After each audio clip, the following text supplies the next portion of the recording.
Hey,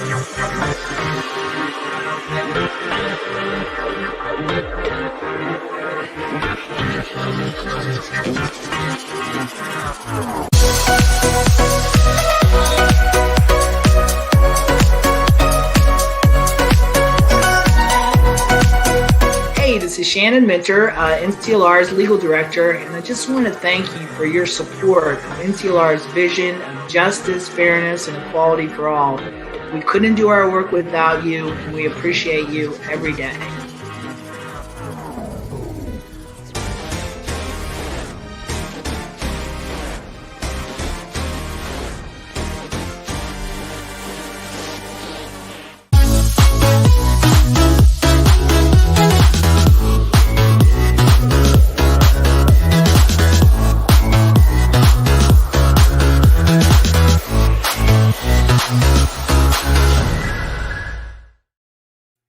Hello, everybody. I'm really excited about today's episode of the Nicholas Snow Show, where I'm shining the spotlight on NCLR Executive Director Imani Rupert-Gordon, who I like to say, and I'm sure many would agree, is indeed serving on the front lines of the battle for our lives. In this episode, we not only reflect on NCLR's history, but we discuss the vital work they're doing today. NCLR is a national legal organization committed to advancing the civil and human rights of lesbian, gay, bisexual, and transgender people and their families through litigation, legislation, policy, and public education. And the reason that I wanted to feature my guest today and NCLR is because it's the sort of conversation I like to have on the Nicholas Snow Show. Those broad-reaching conversations that really can help create a shift in our human experience. And today's show, I hope, measures up to that vision. Before I get into all of the exciting content that I have planned for you today, I want you to know that if you're watching live in this episode, there's going to be a chance for you to win this sticker at the end of the show. And the way that you're going to do that is you're going to enter this hashtag into the comments, hashtag NCLR Fabulous, because it is, and so are you. So that's the opportunity to enter into a drawing that we'll do at the end of the show, where you can win that sticker. For their support of my show, I want to thank DAP Health, and I'm celebrating 10 years as a client, and one of their mottos is, we welcome all. It's not a motto, actually, it's a value statement. We welcome all people, period, and I'm so grateful they welcome me. I want to give a shout out to 849 Restaurant and Lounge in Palm Springs, California. If you happen to visit, check them out. If you're feeling isolated and alone, in the Coachella Valley, we have the LGBT Community Center of the Desert. They're creating vibrant community by helping LGBTQ people along their way. You want to check them out. And I'm continuing the annual tradition of PromoHomo.TV to bring you a worldwide broadcast of the Palm Springs Pride Parade. The parade itself will start at 10 a.m. on Sunday, November 7th, but my pre-parade coverage starts at 9 a.m. Local time here in California. PromoHomo.TV is distributed in partnership across the Twitterverse with the hashtag #ILoveGay campaign. And I want to give a shout out to my local media partners, KGay 1065 Palm Springs, the I Love Gay Palm Springs podcast, and Gay Desert Guide. And a big shout out to David Perry and Associates, their PR and communications professionals helping me to elevate awareness of PromoHomo.TV.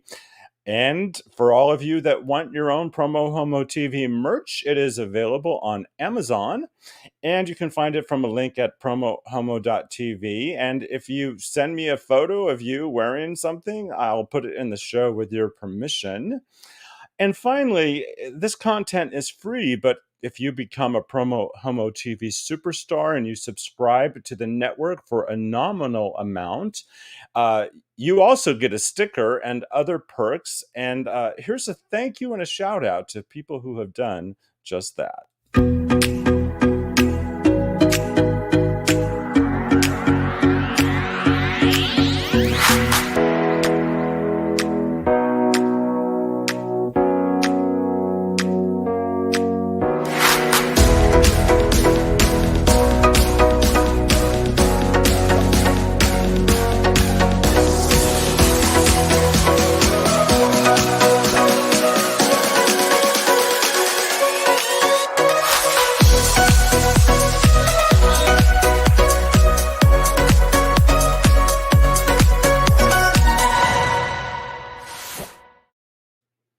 One of the things that stands out to me when I look at my own understanding of the history of NCLR is how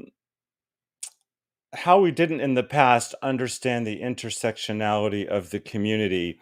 We referred to ourselves monolithically as the gay community, and then it became the gay and lesbian community, and then some people started putting the L first. But if you look at the history of lesbians in our movement, whether at any level, they have always been at the forefront, especially in the response to HIV and AIDS.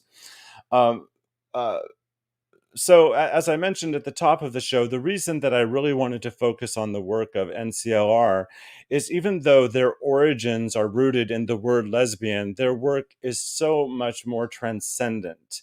And I love to shine a spotlight on important people and organizations and the work that they're doing. And here is an example of a message that reflects the work of NCLR. And this was initially put out into social media in March of 2021.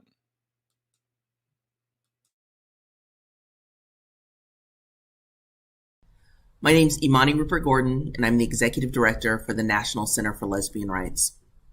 Right now, in states across this country, there are misguided bills seeking to ban transgender young people from playing sports and receiving medical care.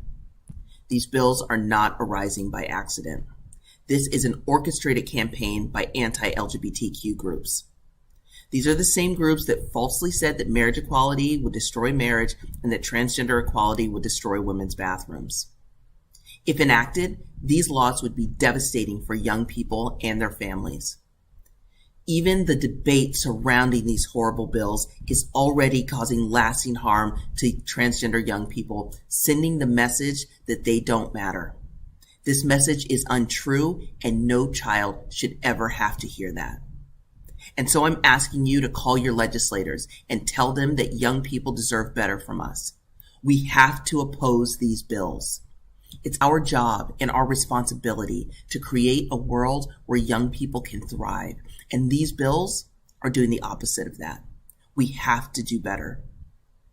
And to the amazing, magical, and resilient young transgender people, these horrible and hateful bills are not a reflection of how the world sees you or how you deserve to be seen.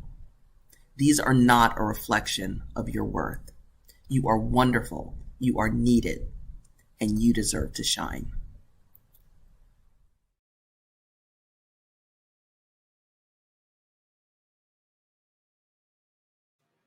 Powerful words from Imani Rupert-Gordon, Executive Director of NCLR. And without further delay, welcome to the show, Imani.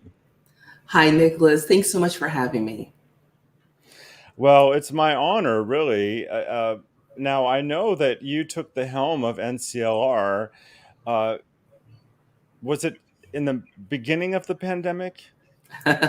Yes, I moved from Chicago and came to the Bay Area. And the day before my start day, I called the management team and I said, hey, I think we need to, I think we just need to put a pin in this. I know it's my first day. Let's, just have everyone work from home and let's just see what happens. And, at the time we thought, yeah, let's go and take 2 weeks off. And it turns out I just never made it to the office. So just in the last couple of weeks, I made it to the office for the very first time. I was the only person in the office at the time, but I have gotten to sit at my desk. But it started right at the start of the pandemic. And so everything that I've known about NCLR has been done remotely. Getting to know our community has been going through that remotely, getting to know our team. So it's definitely it's a challenge. It's a challenge, certainly. But what I realize is that none of us know the best way to do this. But we talk about how we're smart and resourceful and resilient. And this has given us an opportunity to really show that. So there's a part of me that feels really grateful for the things that we've learned, being able to work remotely, and the things that we'll be able to take back once we're not working remotely. But also really grateful for some of the things that we took for granted when we were able to see people, more, so in person. Well, one of the sort of requirements of an executive director is to really build powerful relationships, and often that is about putting feet to the pavement, and you haven't had that opportunity. For those that might be meeting you virtually or hearing you virtually for the first time, what do you think is important for them to know about you and your commitment to NCLR? Oh my goodness. I think it's important to know that I'm part of the community and I want what's best for us. I'm the first executive director at NCLR. I'm the first Black person or person of color that's been at the helm of NCLR.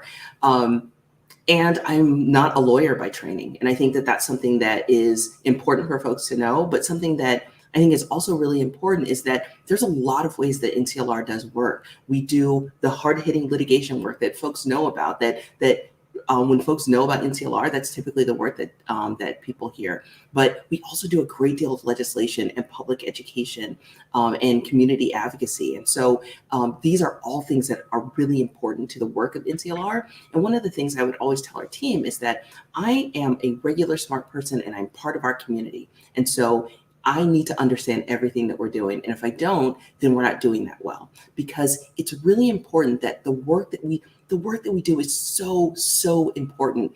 And all members of our community should be able to understand that. And our team does a really good job of making sure that we are explaining why we're doing what we're doing, to take our cues from the community and to be able to explain why it's important. And so folks can get involved. And I think that's a really important way of how we do our work. Not just doing those hard-hitting things that are literally changing the laws that make our lives better, but also explaining why those things are important. Speak to the history of NCLR, because many people are not aware of how connected the organization's work has been to securing a lot of the rights that we have today, and how you are very much on the front lines right now in ways that we may be clueless of. Sure, sure. So NCLR, so next year will be our 45th anniversary, which is really exciting. Organizations that are like ours don't always last this long. And so we're so honored that we have continued to be able to serve our community. But when NCLR was started, it was largely because there were a lot of women in the LGBTQ community that didn't see our needs being met. We didn't see our needs being met in the LGBTQ community, or what was then known as the gay rights movement, but we also didn't see our needs being met in the women's rights movement because of our sexual orientation. And so this intersectional identity really created a vacuum. And so the needs that were specifically the needs of LGBTQ women in the community weren't being met. And so NCLR was created to fill that gap. And when I think about the work that we do now, it is continuing to fill that gap. And so for a lot of the work that we did, it was looking at family law. It was what was happening when these women were ending their relationships with men and beginning relationships with women, and how they were able to maintain their family. And what's important about this is that at the time, these women were thinking about, oh, these are the things that are affecting lesbians. But the thing is, these are the things that affect everyone, because it is these same laws, these exact same laws that support all families. And that's all families in the LGBTQ community, but that also includes straight families. It allows everyone to build their families and to help folks have their families recognized by the law, so that we're able to find the types of support we need for parents and for children or for young folks. And I think that's something that's incredibly important. NCLR finds ourselves on the front lines of so many things, but we also find ourselves, for us, it's really important to be the most inclusive. That's something that we're always working to do. And so in the history of NCLR, we have a great deal of firsts. So, we are the first LGBTQ organization, national LGBTQ organization, to start a sports program. And we see how important it is to talk about LGBTQ people in sports right now. And we started that, over 20 years ago. We were the very first national LGBTQ organization that worked to end conversion therapy. And that's work that we are working on every single day through our Born Perfect campaign to end the harmful practices of conversion therapy. We're the first LGBTQ organization to start an immigration and asylum program. During every bit of LGBTQ history, NCLR has played an important role there, but also in a way of finding ways to be more inclusive, to think about immigration, to think about citizenship status, to think about conversion therapy. And the thing is, what's amazing about this is that we see all these other organizations doing that work now too. And so I mention this because every organization you hope has a spot in the movement. And NCLR, I feel like we are the folks that are pushing the movement to be more inclusive. That's been in our history, and that's something that we're continuing to do now. And so, I'm sure we can talk about, I can go into the weeds on this, but, that's always what we're trying to do, is find ways to include more people. That's so important. By the way, I just want to apologize. I forgot to say my pronouns are he, him, and his. And sometimes they're typed right next to my name. But I was wondering if you, from your perspective, would explain why pronouns are important and why it's important that we always use them when we're introducing ourselves, because a lot of people don't quite understand. Sure. Pronouns are incredibly important because they're how people refer to us. So it's an extension of who we are. It's how people refer to us. And why it's important, I always have my pronouns written because we were, a lot of us grew up thinking that pronouns were something were just that you understood, but that's not true at all. Pronouns, you don't know my pronouns until I tell you my pronouns. And so I, like to model that and show you my pronouns so that you know how to refer to me. And this is a matter of treating human beings as human beings. And because we don't know our pronouns until you say it, it's important to ask people, and I know for some people, they're not used to doing that. And so it just takes practice. And so typically what I do is I introduce myself and I say, Nicholas, it's so great to meet you. And what are your pronouns? What pronouns do you use? Or I'll start with mine. And then when you answer, then I'll say, great, thanks. I use she, her, and hers. And it's just modeling that behavior because for some folks, it's just not something that they're used to doing. And other people, I know that I've been at organizations to help implement rolling out pronouns. And there are sometimes people that you're working with that get offended by it, because they're not used to being asked. And I think honestly, it's just important to say, this is a question that we ask anyone because it's a matter of respect. And we know that we don't know your pronouns unless you tell us. And so when you tell me your pronouns, then I will respect that. And so I just think that that's something really important for us to do. I agree with everything you said. And I would add that what people don't understand is that in the past, inaccurately, we have assumed other people's gender identities by appearances.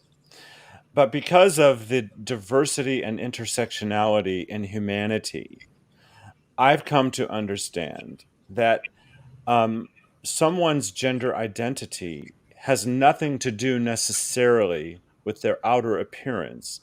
It has to do with who they know and declare themselves to be. Um, so there could be someone that identifies as genderqueer or as he or as she or as they. There's so many different ways that people can identify. And even though I might look like the stereotypical historic view of a cis white male, I could look exactly the same way and choose to use the pronoun they. I do use he and him, but it's it's because we don't know who people are by looking at them. We know who people are by asking them. Yeah, exactly. And it's just a good practice to get into because for exactly the reasons that you said. So, if people ask a question or make a comment during the live broadcast, I can feature them on the screen. My friend Brenda, who I've known since the third grade, says hello. And Rock, who is a loyal viewer and a new friend, is watching from North Dakota. And he agrees that community involvement is key and that self identity starts with self, not others. Very good point. And I also wanted to remind people that if you type the hashtag into the comments, hashtag NCLR fabulous, then you have the chance to participate in a drawing at the end of the show for this sticker. Most of my people, Imani, watch the shows after the fact. But for those who are watching live, they're going to have a chance to perhaps win. What do you think people most need to know about NCLR that we haven't talked about yet? Oh, that we most need to know that you can call us for anything that you need. We try to, the cases that we take are the ones that we hope will have the most influence over our entire community. And so we're really strategic about that. But we also recognize that in order to get to institutional change, that we have to deal with the here and now. And so there are things that people are going through in their personal life that they might need support with. And so if you contact us, if you go on our website, tweet us, we're on Instagram. If you need support, call our helpline. We can help with connecting you to someone all over the country. So no matter where you are, they can help you with whatever you're going through legally, which is something that's really which is really important. I know that a lot of us are doing this work, and I think it's also really important when we think about the history of how we create change. We know that nothing in this country has ever come easily to us, that most of us have had to fight for the rights of us, or many of us have had to fight for our rights, that they haven't just come to us. And so the things that have brought people to the streets are so often folks are out there because they are looking for the substantive for this substantive change that can only happen in laws. And so our communities have always worked together. And so I think it's also really important that folks understand that our work isn't in opposition with anything else, that we work with activists, we work with advocates, we work with other organizations, we work with individuals, that our work is with everyone in our community so that we can do the best we can. We also want to highlight that when we look at the LGBTQ community, it's really important for us that we look at the most underrepresented folks, because that's the way that we support everyone. There's my sister came up with this beautiful way, this analogy, and I guess I've added to it at this point, but I just love it. And it's this idea that that we're stuck in a basement. And in the basement, it's a basement. So it's covered in, old bicycles and bookshelves and things that are long discarded. And there's dirt and there's cobwebs and, it's dark in there. It's in this basement. And at the front, there's a door, and there's all of us in here in the back. And all we want to do is get out of this basement. And so when we try the door, the door's locked. And so for many of us, the people that are in the front, they knock on the door and they say, hey, I should not be in this basement. Unlock this door, because when you unlock this door, then I will have all the rights I deserve. And that's true for the people at the very front. But the thing is, if you're dealing with a basement, most of the people aren't in the very front.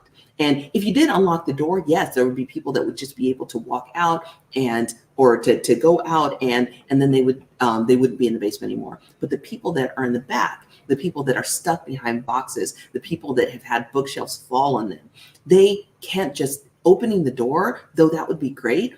That actually doesn't get at their immediate problem. Their immediate problem is that they're stuck behind a bookshelf and they can't get out. So even if the door was open, they wouldn't be able to get out. And so when we translate that, what we have to realize is that it's not just that we need LGBTQ equality. We need equality for everyone in the LGBTQ community. So that's people of color, that's people with lower incomes, that's people with different citizenship statuses. When we think about equality, if we're not considering those other things, then everyone doesn't get out, because just unlocking the door won't get everyone out of the basement. We have to unlock the door, and for folks that are stuck behind bookshelves, we have to have furniture movers. We can't, so often in the LGBTQ movement, we think that, okay, if we just partner with locksmiths, then that's LGBTQ equality. But we actually have to partner with people that are furniture movers, folks that can go in these deep, dark corners, that can help lead people out. Some people need flashlights. Some people need wheelchairs, or whatever this takes to get folks out of the out of the basement. And that's how we try to think of our work, that it's meeting everyone where they're at. And if we start from the people that experience the most levels of marginalization and discrimination, then everyone benefits from that. But it doesn't happen the other way. If we start from people that have the most privilege in our community, then everyone doesn't benefit. There are still people that will be experiencing racism and sexism and transphobia in our community and won't get access to those same rights. That's an amazing metaphor. I actually used a similar metaphor in the 90s that at the time was tied to homophobia, but in retrospect, it can be tied to all of the fighting that we're participating in. But I refer to the problems as a raging fire burning out of control. And some people are on the front lines of that fire. Some people are operating the relief tent for the fighters. Some people are safe and secure behind fireproof walls and protected communities, and they're not involved at all. And we all have a relationship to what's going on in the world, whether we know it or not, and whether we acknowledge it or not. Our action or our inaction is connected to what is going on. We Yes. all are connected to what is happening by virtue of whether or not we're participating or we're not participating. That's true. And honestly, if this pandemic has taught us anything, it's that our liberation is tied to each other. Our health is tied to each other. That it doesn't serve me to have amazing healthcare if you don't have amazing healthcare. That something that this does not have to be that we all just deserve this. And we're all going to be better if we're able to provide a level of support and protections for everyone that protects all of us. And it's not, when we look at LGBTQ rights, it's not just helping LGBTQ people. It's helping LGBTQ people, it's helping our families, but it's also strengthening a community that experiences discrimination, which strengthens the rights and protections of all of us. And so that's how we have to think about this. This isn't the fight of one small community. This is the fight for our lives, and it's the fight for all of our lives. So well stated. I just want to share with you, as the first Black person ever to helm NCLR, that I'm more aware than ever that I am a cis white male.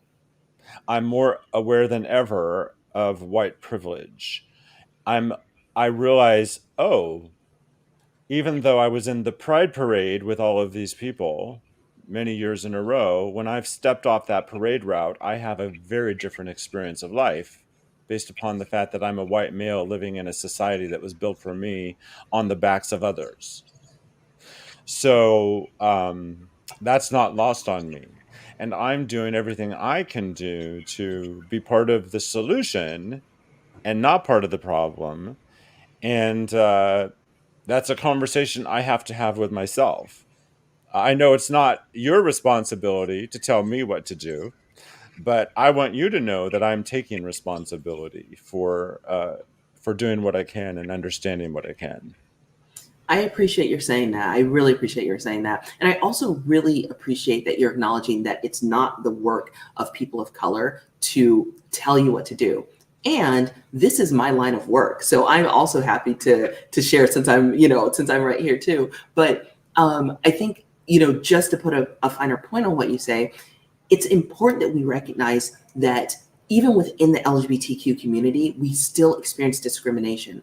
And so often people outside of our community and even within our community believe that because we experience discrimination as LGBTQ people, that we are more likely to understand and then not discriminate based on race or gender or any other of our intersecting multiple underrepresented identities.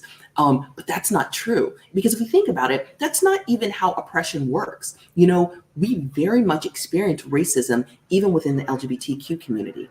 I very much experience sexism within the LGBTQ community. That's not something that goes away. And so even when working with, people in the LGBTQ community, even when we work in that in that space, I still very much experience the sexism in the same ways that I do outside of that space.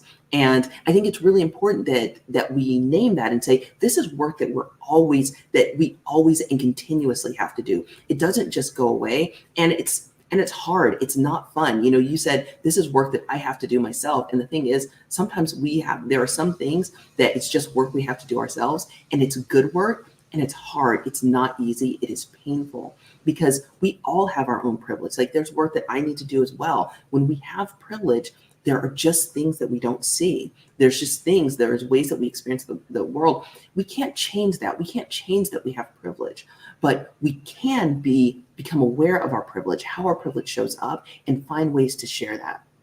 There's sometimes an analogy about a pitcher, like, if you have the power, if you, like, some people just have the power, but if you think of the power like a pitcher, you may have the power right now, but what can you do to share that? What can you do to pour from your pitcher so that you're not the only person drinking? And I think that that's something that's so incredibly important in our movement work, because it doesn't, again, we're not going to get to LGBTQ equality if we're not also dealing with sexism, if we're not also dealing with racism, if we're not also thinking about all the other underrepresented identities. We also know that even within the LGBTQ community, it's in the letters, but we know that transgender people face incredible levels of discrimination, even within the LGBTQ community, and certainly without. And we see that represented in violence. We see that represented in health outcomes. We see that represented in levels, in income levels. We see that represented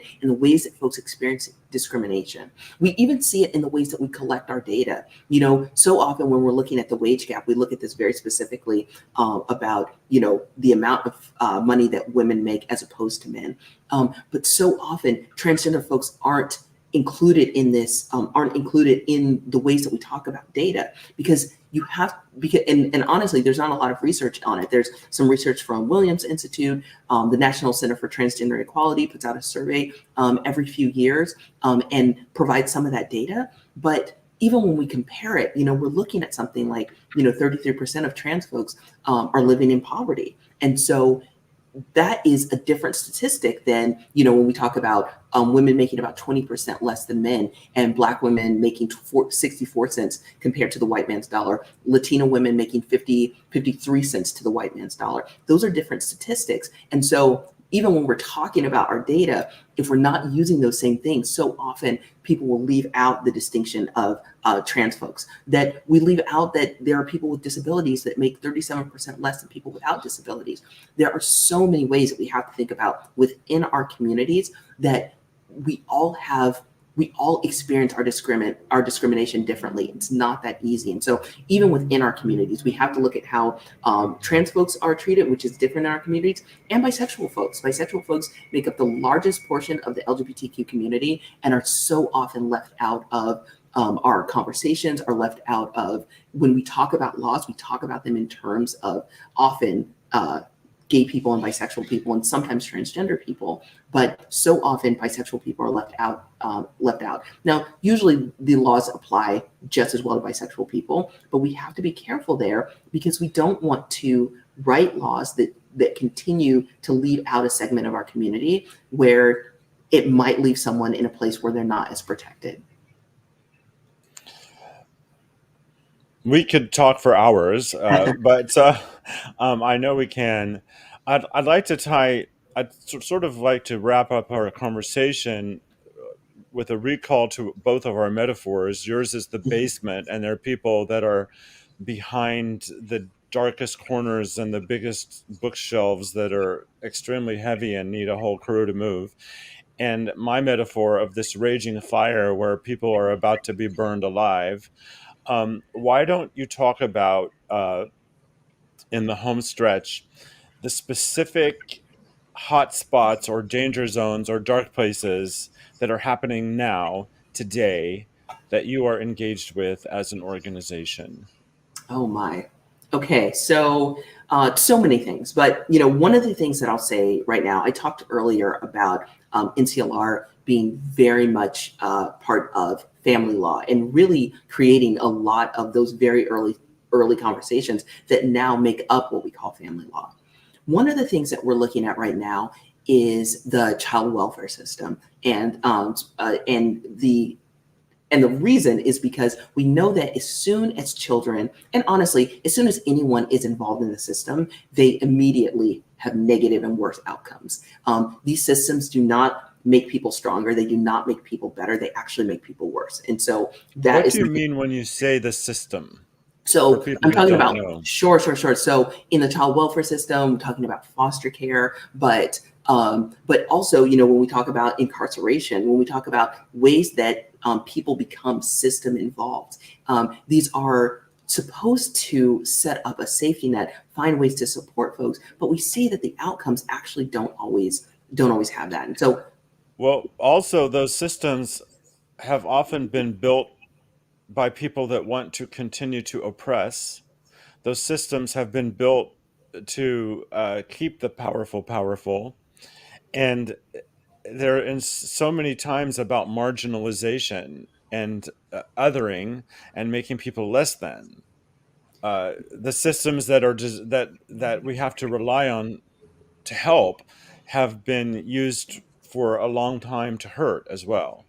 yes, that is very much true. The thing is, all of the oppression that we experience, it happens every single day.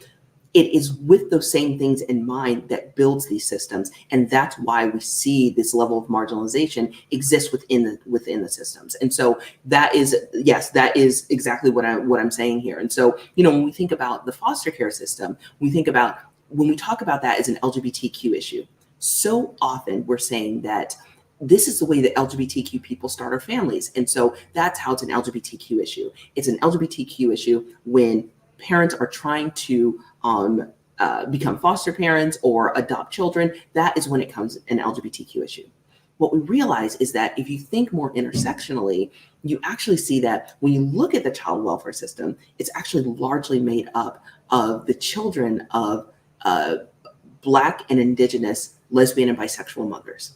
And so even this entire system that we're talking about, it actually starts off really as an issue of racial justice and an issue of LGBTQ, an LGBTQ issue.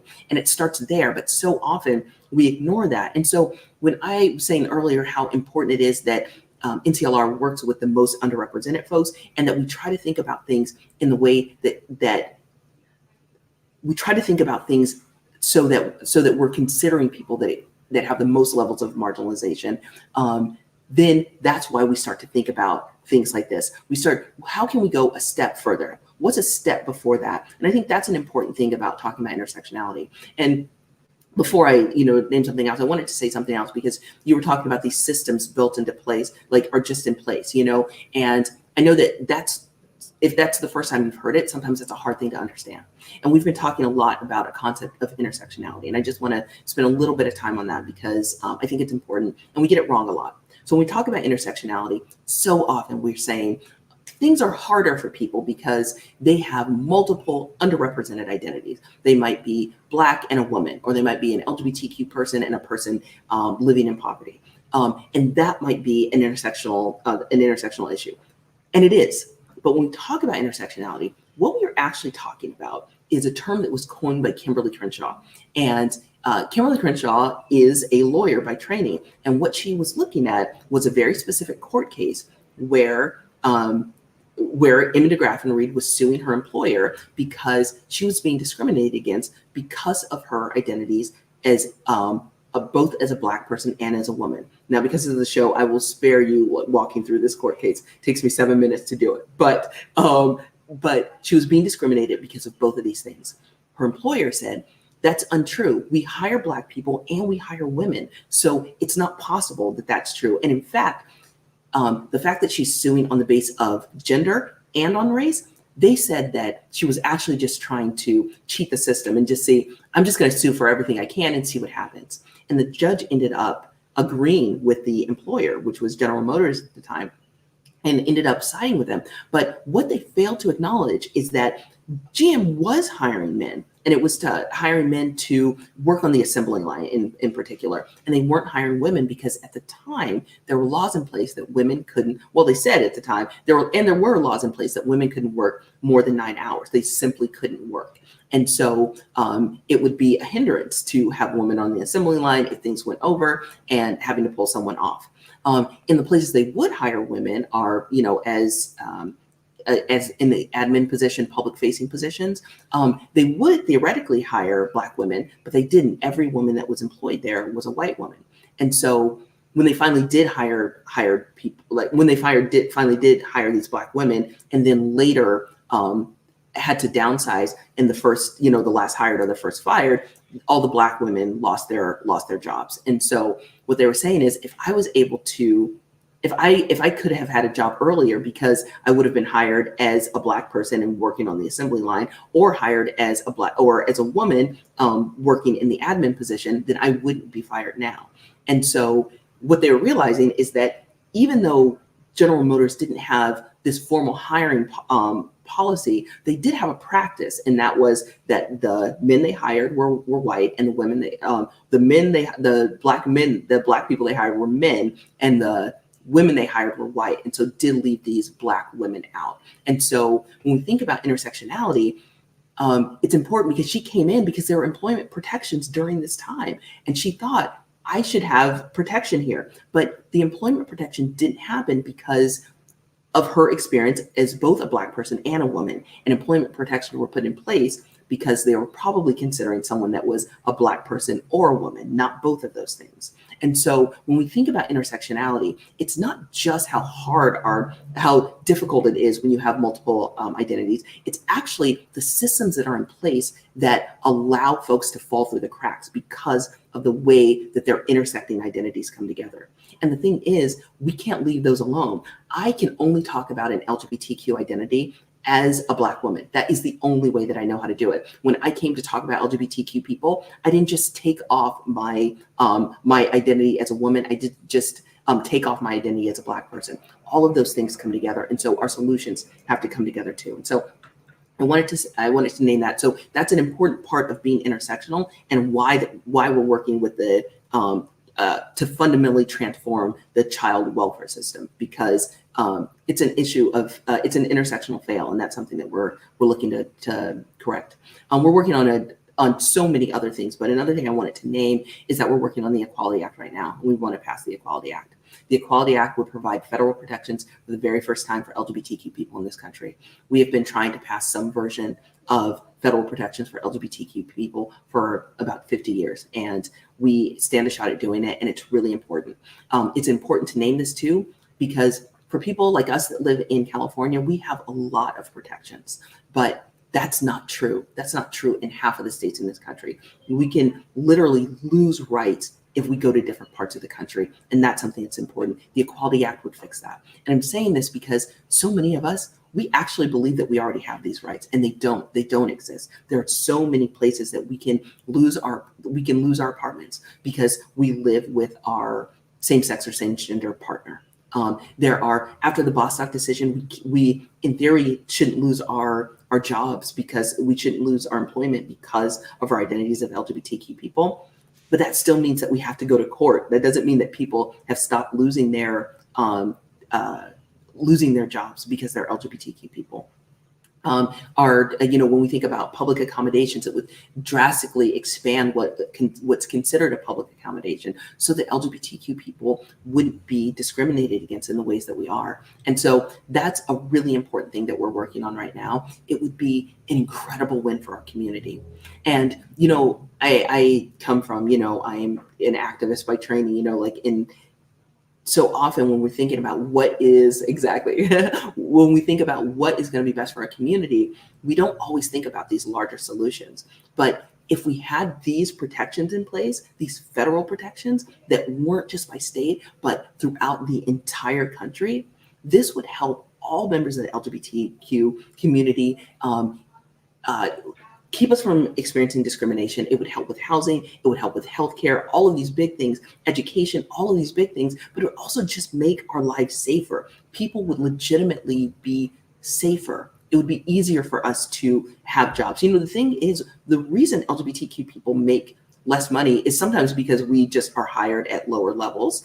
But it's also because we lose jobs as LGBTQ people. That's another reason that we go to making, having no income because we lose our job or we're forced to quit because of our experiences as LGBTQ people. And so it would help with all of those things. And so that's another really important thing. And then I would say one last thing, there are so many other bills right now that we're paying attention to.